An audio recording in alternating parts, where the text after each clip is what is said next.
പൗലോസ് തെസലോനിക്കയിലെ സഭയ്ക്കെഴുതിയ ഒന്നാം ലേഖനം.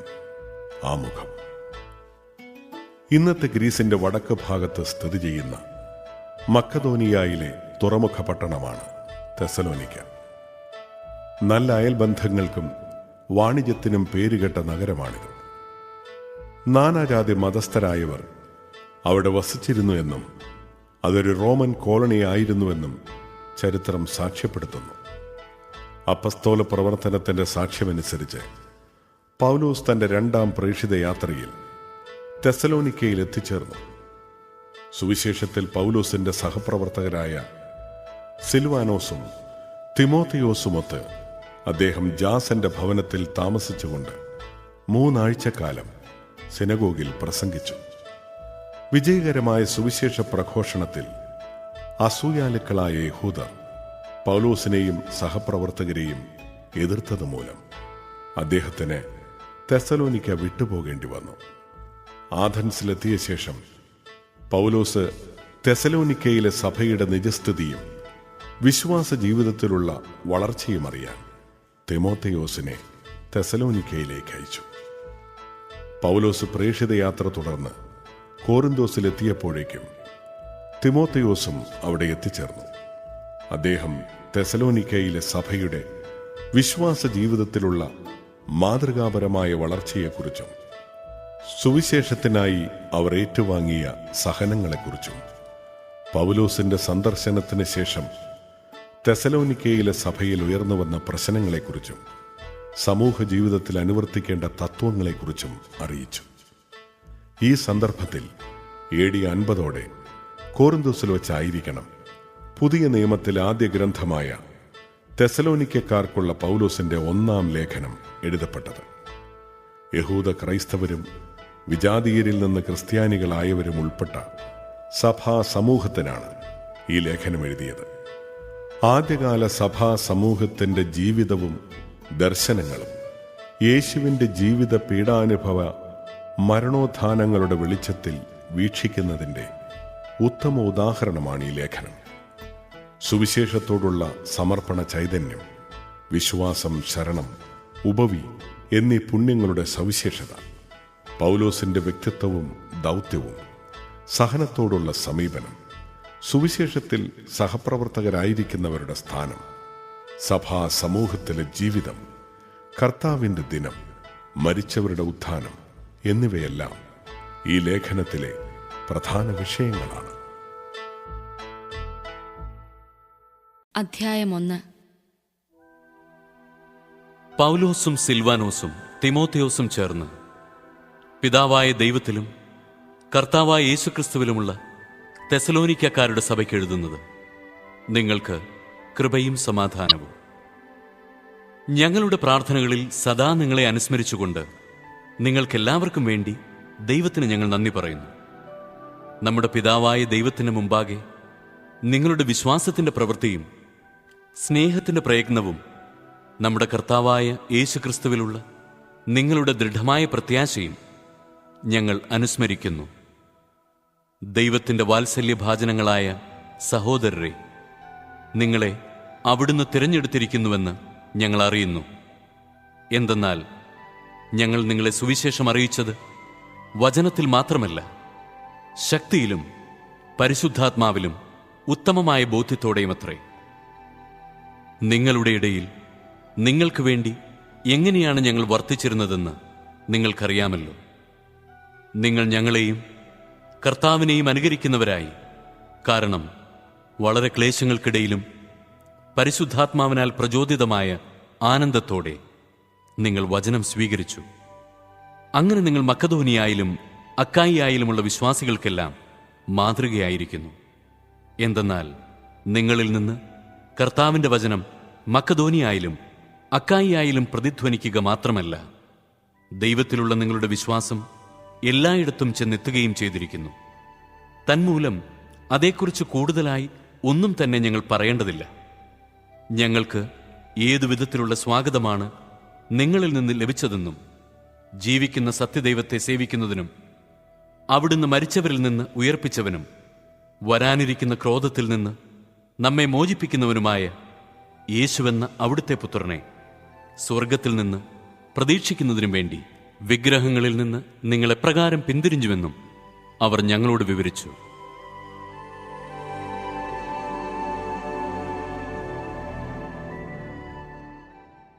അധ്യായം 2. സഹോദരരെ, നിങ്ങളുടെ അടുത്തേക്ക് ഞങ്ങൾ വന്നത് വ്യർത്ഥമായില്ലെന്ന് നിങ്ങൾക്ക് തന്നെ അറിയാമല്ലോ. നിങ്ങൾക്കറിയാവുന്നതുപോലെ ഞങ്ങൾ വളരെ പീഡകൾ സഹിക്കുകയും ഫിലിപ്പിയിൽ വെച്ച് അവമാനിക്കപ്പെടുകയും ചെയ്തു. എങ്കിലും കഠോരമായ ക്ലേശങ്ങളുടെ മധ്യേ ദൈവത്തിൻ്റെ സുവിശേഷം നിങ്ങളോട് പ്രഘോഷിക്കാനുള്ള ധൈര്യം ദൈവം ഞങ്ങൾക്ക് പ്രദാനം ചെയ്തു. ഞങ്ങളുടെ ഉപദേശം അബദ്ധത്തിൽ നിന്നോ അശുദ്ധിയിൽ നിന്നോ വഞ്ചനയിൽ നിന്നോ ഉത്ഭവിച്ചതല്ല. സുവിശേഷം ഭരമേൽക്കാൻ യോഗ്യരെന്ന് ദൈവം അംഗീകരിച്ചതനുസരിച്ചാണ് ഞങ്ങൾ പ്രസംഗിക്കുന്നത്. ഇത് മനുഷ്യരെ പ്രീതിപ്പെടുത്താനല്ല, ഞങ്ങളുടെ ഹൃദയങ്ങൾ പരിശോധിക്കുന്ന ദൈവത്തെ പ്രീതിപ്പെടുത്താനാണ്. നിങ്ങൾക്കറിയാവുന്നതുപോലെ ഞങ്ങളുടെ പ്രസംഗങ്ങളിൽ ഒരിക്കലും മുഖസ്തുതിയുടെ വാക്കുകൾ ഉപയോഗിച്ചിട്ടില്ല. അത്യാഗ്രഹത്തിന്റെ പുറംകുപ്പായം ധരിച്ചിട്ടുമില്ല. അതിന് ദൈവം തന്നെ സാക്ഷി. ക്രിസ്തുവിന്റെ അപ്പസ്തോലന്മാരെന്ന നിലയിൽ മേന്മ ഭാവിക്കാമായിരുന്നിട്ടും ഞങ്ങൾ നിങ്ങളിൽ നിന്നോ മറ്റു മനുഷ്യരിൽ നിന്നോ മഹത്വം അന്വേഷിച്ചില്ല. ധാത്രി കുഞ്ഞുങ്ങളെ പരിചരിക്കുന്നത് പോലെ ഞങ്ങൾ നിങ്ങളുടെ ഇടയിൽ സൗമ്യമായി പെരുമാറി. നിങ്ങളോടുള്ള അതീവ താൽപര്യനിമിത്തം ദൈവത്തിന്റെ സുവിശേഷം മാത്രമല്ല, ഞങ്ങളുടെ ജീവനെ തന്നെയും നിങ്ങൾക്കായി പങ്കുവയ്ക്കാൻ ഞങ്ങൾ സന്നദ്ധരായി. കാരണം നിങ്ങൾ അത്രമാത്രം ഞങ്ങളുടെ വാത്സല്യഭാജനങ്ങളായിരുന്നു.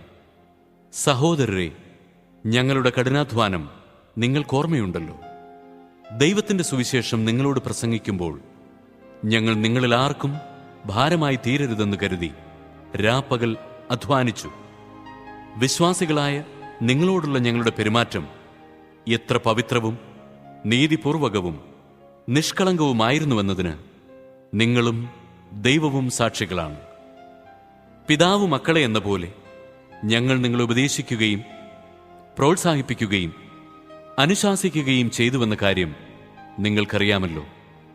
അത് തന്റെ രാജ്യത്തിലേക്കും മഹത്വത്തിലേക്കും നിങ്ങളെ വിളിക്കുന്ന ദൈവത്തിന് യോഗ്യമായ വിധം നിങ്ങൾ ജീവിക്കാൻ വേണ്ടിയാണ്.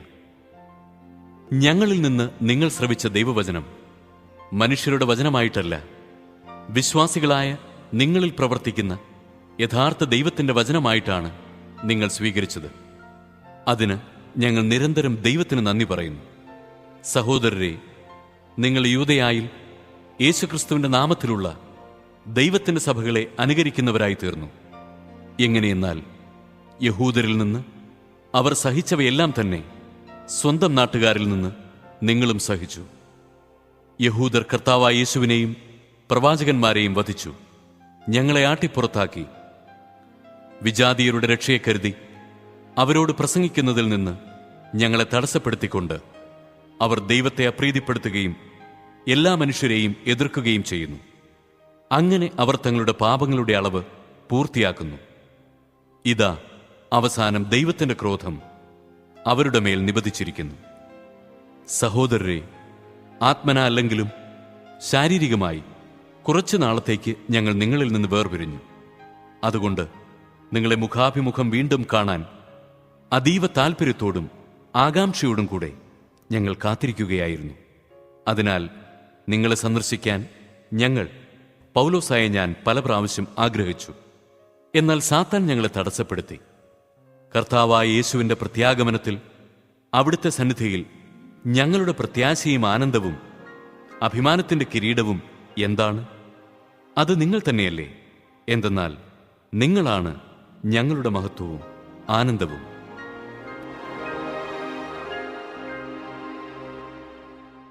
അധ്യായം 3.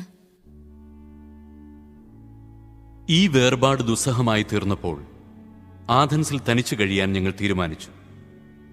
നിങ്ങളെ വിശ്വാസത്തിൽ സ്ഥിരീകരിക്കാനും വേണ്ട നിർദ്ദേശങ്ങൾ തരാനുമായി ഞങ്ങളുടെ സഹോദരനും ക്രിസ്തുവിന്റെ സുവിശേഷത്തിൽ ദൈവത്തിന്റെ ശുശ്രൂഷകനുമായ തിമോഥെയോസിനെ നിങ്ങളുടെ അടുത്തേക്ക് അയച്ചു. പീഡനങ്ങൾ നിമിത്തം ആർക്കും ഇളക്കം തട്ടാതിരിക്കാനാണ് ഇങ്ങനെ ചെയ്തത്. ഇതിനാണ് ഞങ്ങൾ നിയോഗിക്കപ്പെട്ടിരിക്കുന്നതെന്ന് നിങ്ങൾക്ക് തന്നെ അറിയാമല്ലോ. എന്തെന്നാൽ ഞങ്ങൾക്ക് കഷ്ടതകൾ സഹിക്കേണ്ടി വരുമെന്ന് നിങ്ങളോട് കൂടി ആയിരുന്നപ്പോൾ തന്നെ ഞങ്ങൾ പറഞ്ഞിട്ടുള്ളതാണ്. അപ്രകാരം തന്നെ സംഭവിച്ചിരിക്കുന്നു. അത് നിങ്ങൾക്കറിയുകയും ചെയ്യാം. ഇക്കാരണത്താലാണ് ഇനിയും കാത്തിരിക്കുക അസാധ്യമെന്ന് വന്നപ്പോൾ നിങ്ങളുടെ വിശ്വാസത്തെക്കുറിച്ച് ഗ്രഹിച്ചറിയാൻ ഞാൻ ആളയച്ചത്. പ്രലോഭകൻ നിങ്ങളെ ഏതു വിധത്തിലും പരീക്ഷയിൽ വീഴ്ത്തിയേക്കുമെന്നും ഞങ്ങളുടെ പ്രയത്നമെല്ലാം പാഴായി പോയേക്കുമെന്നും ഞാൻ ഭയപ്പെട്ടു. എന്നാൽ തിമോത്തിയോസ് നിങ്ങളുടെ വിശ്വാസത്തെയും സ്നേഹത്തെയും സംബന്ധിക്കുന്ന സദ്വാർത്തയുമായി ഞങ്ങളുടെ അടുത്ത് മടങ്ങിയെത്തി. നിങ്ങൾ ഞങ്ങളെ സ്നേഹപൂർവ്വം സദാ സ്മരിക്കുന്നെന്നും ഞങ്ങൾ നിങ്ങളെ കാണാൻ ആഗ്രഹിക്കുന്നത് പോലെ തന്നെ നിങ്ങൾക്കും ഞങ്ങളെ കാണാൻ ആഗ്രഹമുണ്ടെന്നും അവൻ അറിയിച്ചു. ഇക്കാരണത്താൽ സഹോദരരെ, എല്ലാ സങ്കടങ്ങളിലും കഷ്ടതകളിലും നിങ്ങളുടെ വിശ്വാസം ഞങ്ങൾക്ക് ആശ്വാസം തരുന്നു. ഇപ്പോൾ ഞങ്ങൾ ജീവിക്കുന്നെങ്കിൽ അത് നിങ്ങൾ കർത്താവിൽ ഉറച്ചു നിൽക്കുന്നതുകൊണ്ടാണ്. ദൈവസന്നിധിയിൽ നിങ്ങൾ മൂലം ഞങ്ങൾ അനുഭവിക്കുന്ന ആനന്ദത്തിന് നിങ്ങളുടെ പേരിൽ ദൈവത്തിന് എങ്ങനെ നന്ദി പ്രകാശിപ്പിക്കും? നിങ്ങളെ മുഖാഭിമുഖം കാണുന്നതിനും നിങ്ങളുടെ വിശ്വാസത്തിന്റെ കുറവ് നികത്തുന്നതിനും വേണ്ടി ഞങ്ങൾ രാപ്പകൽ തീഷ്ണതയോടെ പ്രാർത്ഥിക്കുന്നുണ്ട്. നമ്മുടെ പിതാവായ ദൈവം തന്നെയും നമ്മുടെ കർത്താവായ യേശുവും നിങ്ങളുടെ അടുത്തേക്ക് ഞങ്ങളെ നയിക്കട്ടെ. ഞങ്ങൾക്ക് നിങ്ങളോടുള്ള സ്നേഹം പോലെ നിങ്ങൾക്ക് തമ്മിലും മറ്റെല്ലാവരോടുമുള്ള സ്നേഹം വളർന്ന് സമൃദ്ധമാകാൻ കർത്താവ് ഇടവരുത്തട്ടെ. നമ്മുടെ കർത്താവായ യേശു ക്രിസ്തു തൻ്റെ വിശുദ്ധരോട് കൂടെ വരുമ്പോൾ നിങ്ങളുടെ ഹൃദയങ്ങളെ നിഷ്കളങ്കമായി നമ്മുടെ പിതാവായ ദൈവത്തിൻ്റെ മുമ്പിൽ വിശുദ്ധിയിൽ ഉറപ്പിക്കുകയും ചെയ്യട്ടെ. അധ്യായം 4. സഹോദരരെ, അവസാനമായി ഞങ്ങൾ കർത്താവായ യേശുവിൽ നിങ്ങളോട് അപേക്ഷിക്കുകയും യാചിക്കുകയും ചെയ്യുന്നു. ജീവിക്കേണ്ടതും ദൈവത്തെ പ്രീതിപ്പെടുത്തേണ്ടതും എങ്ങനെയെന്ന് നിങ്ങൾ ഞങ്ങളിൽ നിന്ന് പഠിച്ചു. അതനുസരിച്ച് ഇപ്പോൾ നിങ്ങൾ ജീവിക്കുന്നത് പോലെ ഇനിയും മുന്നേറുവിൻ. കർത്താവായ യേശുവിൻ്റെ നാമത്തിൽ ഞങ്ങൾ ഏതെല്ലാം അനുശാസനങ്ങളാണ് നൽകിയതെന്ന് നിങ്ങൾക്കറിയാം. നിങ്ങളുടെ വിശുദ്ധീകരണമാണ് ദൈവം അഭിലഷിക്കുന്നത്. അസന്മാർഗികതയിൽ നിന്ന് നിങ്ങൾ ഒഴിഞ്ഞു മാറണം. നിങ്ങൾ ഓരോരുത്തരും സ്വന്തം ശരീരത്തെ വിശുദ്ധിയിലും മാന്യതയിലും കാത്തു സൂക്ഷിക്കേണ്ടതെങ്ങനെയെന്ന് അറിയണം. ദൈവത്തെ അറിയാത്ത വിജാതീയരെ പോലെ കാമവികാരങ്ങൾക്ക് നിങ്ങൾ വിധേയരാകരുത്. ഈ വിഷയത്തിൽ നിങ്ങൾ വഴിപിഴയ്ക്കുകയോ സഹോദരനെ വഞ്ചിക്കുകയോ അരുത്. കാരണം ഞങ്ങൾ നേരത്തെ തന്നെ പറയുകയും സാക്ഷ്യപ്പെടുത്തുകയും ചെയ്തിട്ടുള്ളതുപോലെ ഇക്കാര്യങ്ങളിലെല്ലാം പ്രതികാരം ചെയ്യുന്നവനാണ് കർത്താവ്. അശുദ്ധിയിലേക്കല്ല, വിശുദ്ധിയിലേക്കാണ് ദൈവം നമ്മെ വിളിച്ചിരിക്കുന്നത്. അതിനാൽ ഇക്കാര്യങ്ങൾ അവഗണിക്കുന്നവൻ മനുഷ്യനെയല്ല, പരിശുദ്ധാത്മാവിനെ നിങ്ങൾക്ക് നൽകുന്ന ദൈവത്തെയാണ് അവഗണിക്കുന്നത്. സഹോദര സ്നേഹത്തെ സംബന്ധിച്ച് നിങ്ങൾക്ക് എഴുതേണ്ടതില്ല. കാരണം പരസ്പരം സ്നേഹിക്കണമെന്ന് ദൈവം തന്നെ നിങ്ങളെ പഠിപ്പിച്ചിട്ടുള്ളതാണ്. തീർച്ചയായും മക്കദോന്യ മുഴുവനിലുമുള്ള സഹോദരരോട് നിങ്ങൾ സ്നേഹപൂർവ്വം വർത്തിക്കുന്നുണ്ട്. എങ്കിലും സഹോദരരെ, ഞങ്ങൾ ഉപദേശിക്കുന്നു, സ്നേഹത്തിൽ ഉത്തരോത്തരം അഭിവൃദ്ധിപ്പെടുവിൻ. ശാന്തരായി ജീവിക്കാൻ ഉത്സാഹിക്കുവിൻ. സ്വന്തം കാര്യങ്ങളിൽ ശ്രദ്ധാലുക്കളാകുവിൻ. സ്വന്തം കൈകൊണ്ട് അധ്വാനിക്കുവിൻ. ഇതൊക്കെ ഞങ്ങൾ നേരത്തെ നിങ്ങളോട് പറഞ്ഞിട്ടുള്ളതാണല്ലോ. ഇപ്രകാരം ജീവിച്ചാൽ അന്യരുടെ മുമ്പിൽ നിങ്ങൾ ബഹുമാനിതരാകും. ഒന്നിനും നിങ്ങൾക്ക് പരാശ്രയം വേണ്ടിവരികയില്ല. സഹോദരരെ, പ്രത്യാശയില്ലാത്ത മറ്റുള്ളവർ ചെയ്യുന്നത് പോലെ നിങ്ങൾ ദുഃഖിക്കാതിരിക്കാൻ നിദ്ര പ്രാപിച്ചവരെപ്പറ്റി നിങ്ങൾക്ക് അറിവുണ്ടായിരിക്കണമെന്ന് ഞങ്ങൾ ആഗ്രഹിക്കുന്നു. യേശു മരിക്കുകയും വീണ്ടും ഉയർക്കുകയും ചെയ്തു എന്ന് നാം വിശ്വസിക്കുന്നത് പോലെ യേശുവിൽ നിദ്ര പ്രാപിച്ചവരെ ദൈവം അവനോടുകൂടെ ഉയർപ്പിക്കും. കർത്താവിൻ്റെ പ്രത്യാഗമനം വരെ നമ്മിൽ ജീവനോടെ ഇരിക്കുന്നവർ നിദ്ര പ്രാപിച്ചവർക്ക് മുന്നിലായിരിക്കുകയില്ലെന്ന് കർത്താവിൻ്റെ വചനത്തെ ആധാരമാക്കി ഞങ്ങൾ പറയുന്നു. എന്തെന്നാൽ അധികാരപൂർണമായ ആജ്ഞാവചനം കേൾക്കുകയും പ്രധാന ദൂതന്റെ ശബ്ദമുയരുകയും ദൈവത്തിൻ്റെ കാഹളധ്വനി മുഴങ്ങുകയും ചെയ്യുമ്പോൾ കർത്താവ് സ്വർഗത്തിൽ നിന്ന് ഇറങ്ങിവരികയും ക്രിസ്തുവിൽ മരണമടഞ്ഞവർ ആദ്യം ഉയർത്തെഴുന്നേൽക്കുകയും ചെയ്യും. അപ്പോൾ ജീവിച്ചിരിക്കുന്നവരായി നമ്മിൽ അവശേഷിക്കുന്നവർ ആകാശത്തിൽ കർത്താവിനെ എതിരേൽക്കാനായി അവരോടൊപ്പം മേഘങ്ങളിൽ സംവഹിക്കപ്പെടും. അങ്ങനെ നാം എപ്പോഴും കർത്താവിനോട് കൂടെ ആയിരിക്കുകയും ചെയ്യും. അതിനാൽ ഈ വാക്കുകളാൽ നിങ്ങൾ പരസ്പരം ആശ്വസിപ്പിക്കുവിൻ.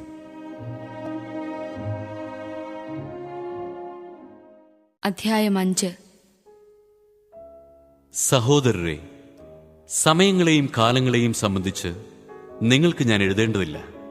കാരണം രാത്രിയിൽ കള്ളൻ എന്ന പോലെ കർത്താവിന്റെ ദിനം വരുമെന്ന് നിങ്ങൾക്ക് നന്നായി അറിയാം. സമാധാനവും ഭദ്രതയുമെന്ന് അവർ പറഞ്ഞുകൊണ്ടിരിക്കെ തന്നെ ഗർഭിണിക്ക് പ്രസവവേദന ഉണ്ടാകുന്നത് പോലെ പെട്ടെന്ന് നാശം അവരുടെ മേൽ നിപതിക്കും. അതിൽ നിന്ന് അവർ രക്ഷപ്പെടുകയില്ല. എന്നാൽ സഹോദരരെ, ആ ദിവസം കള്ളൻ എന്ന പോലെ നിങ്ങളെ അപ്രതീക്ഷിതമായി പിടികൂടാൻ ഇടയാകത്തക്ക വിധം നിങ്ങൾ അന്ധകാരത്തിലല്ല കഴിയുന്നത്. നിങ്ങളെല്ലാവരും പ്രകാശത്തിന്റെയും പകലിന്റെയും പുത്രന്മാരാണ്. നമ്മിൽ ആരും തന്നെ രാത്രിയുടെയോ അന്ധകാരത്തിന്റെയോ മക്കളല്ല. അതിനാൽ മറ്റുള്ളവരെ പോലെ ഉറങ്ങിക്കഴിയാതെ നമുക്ക് ഉണർന്ന് സുബോധമുള്ളവരായിരിക്കാം. ഉറങ്ങുന്നവർ രാത്രിയിലാണ് ഉറങ്ങുന്നത്. മദ്യപിച്ച് ഉന്മത്തരാകുന്നവർ രാത്രിയിലാണ് ഉന്മത്തരാകുന്നത്. പകലിന്റെ മക്കളായ നമുക്ക് വിശ്വാസത്തിന്റെയും സ്നേഹത്തിന്റെയും കവചവും രക്ഷയുടെ പ്രത്യാശയാകുന്ന പടത്തൊപ്പിയും ധരിച്ച് സുബോധമുള്ളവരായിരിക്കാം. എന്തെന്നാൽ നാം ക്രോധത്തിനിരയാകണമെന്നല്ല, നമ്മുടെ കർത്താവായ യേശുക്രിസ്തുവിലൂടെ രക്ഷ പ്രാപിക്കണമെന്നാണ് ദൈവം നിശ്ചയിച്ചിട്ടുള്ളത്. ഉറക്കത്തിലും ഉണർവിലും നാം അവനോടൊന്നിച്ച് ജീവിക്കേണ്ടതിനാണ് അവൻ നമുക്ക് വേണ്ടി മരിച്ചത്. അതിനാൽ നിങ്ങളിപ്പോൾ ചെയ്യുന്നത് പോലെ തന്നെ തമ്മിൽ തമ്മിൽ ആശ്വസിപ്പിക്കുകയും പരസ്പരോന്നമനത്തിനു വേണ്ടി യത്നിക്കുകയും ചെയ്യുവിൻ. സഹോദരരെ, നിങ്ങളുടെ ഇടയിൽ അധ്വാനിക്കുകയും കർത്താവിൽ നിങ്ങളെ നയിക്കുകയും അനുശാസിക്കുകയും ചെയ്യുന്നവരെ അവരുടെ അധ്വാനം പരിഗണിച്ച് അത്യധികം സ്നേഹത്തോടെ ബഹുമാനിക്കണമെന്ന് ഞങ്ങൾ അഭ്യർത്ഥിക്കുന്നു. നിങ്ങൾ സമാധാനത്തിൽ കഴിയുവിൻ. സഹോദരരെ, നിങ്ങളെ ഞങ്ങൾ ഉത്ബോധിപ്പിക്കുന്നു. അലസരെ ശാസിക്കുവിൻ, ഭീരുക്കളെ ധൈര്യപ്പെടുത്തുവിൻ, ദുർബലരെ സഹായിക്കുവിൻ. എല്ലാ മനുഷ്യരോടും ക്ഷമാപൂർവം പെരുമാറുവിൻ. ആരും ആരോടും തിന്മയ്ക്ക് പകരം തിന്മ ചെയ്യാതിരിക്കാനും തമ്മിൽ തമ്മിലും എല്ലാവരോടും സദാ നന്മ ചെയ്യുവാനും ശ്രദ്ധിക്കുവിൻ. എപ്പോഴും സന്തോഷത്തോടെയിരിക്കുവിൻ. ഇടവിടാതെ പ്രാർത്ഥിക്കുവിൻ. എല്ലാ കാര്യങ്ങളിലും നന്ദി പ്രകാശിപ്പിക്കുവിൻ. ഇതാണ് യേശുക്രിസ്തുവിൽ നിങ്ങളെ സംബന്ധിച്ചുള്ള ദൈവഹിതം. ആത്മാവിനെ നിങ്ങൾ നിർവീര്യമാക്കരുത്. പ്രവചനങ്ങളെ നിന്ദിക്കരുത്. എല്ലാം പരിശോധിച്ചു നോക്കുവിൻ. നല്ലവയെ മുറുകെ പിടിക്കുവിൻ. എല്ലാത്തരം തിന്മയിലും നിന്ന് അകന്നു നിൽക്കുകയും ചെയ്യുവിൻ. സമാധാനത്തിന്റെ ദൈവം നിങ്ങളെ പൂർണ്ണമായി വിശുദ്ധീകരിക്കട്ടെ. നമ്മുടെ കർത്താവായ യേശുക്രിസ്തുവിന്റെ പ്രത്യാഗമനത്തിൽ നിങ്ങളുടെ ആത്മാവും ജീവനും ശരീരവും അവികലവും പൂർണ്ണവുമായിരിക്കാൻ ഇടയാകട്ടെ. നിങ്ങളെ വിളിക്കുന്നവൻ വിശ്വസ്തനാണ്. അവിടുന്ന് അതനുസരിച്ച് പ്രവർത്തിക്കുകയും ചെയ്യും. സഹോദരരെ, ഞങ്ങൾക്കു വേണ്ടി പ്രാർത്ഥിക്കുവിൻ. വിശുദ്ധ ചുംബനം കൊണ്ട് എല്ലാ സഹോദരരെയും അഭിവാദനം ചെയ്യുവിൻ. ഈ കത്ത് എല്ലാ സഹോദരരെയും വായിച്ചു കേൾപ്പിക്കാൻ കർത്താവിന്റെ നാമത്തിൽ നിങ്ങളെ ഞാൻ ചുമതലപ്പെടുത്തുന്നു. നമ്മുടെ കർത്താവായ യേശുക്രിസ്തുവിന്റെ കൃപ നിങ്ങളോടുകൂടെ.